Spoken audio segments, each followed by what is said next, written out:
Nailang ka ba dun sa sinabi ko kanina? Alin?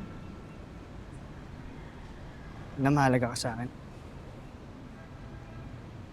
Alam ko naman na bugso lang ng damdamin yun. Tsaka, syempre, natakot Siya ako hindi, kanina. hindi lang siya basta bugso ng damdamin.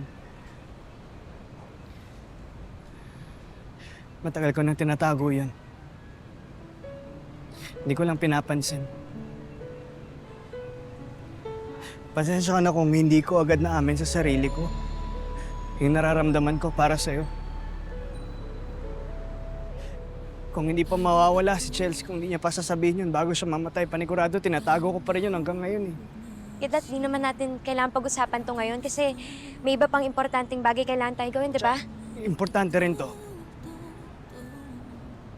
Importante rin tayong dalawa.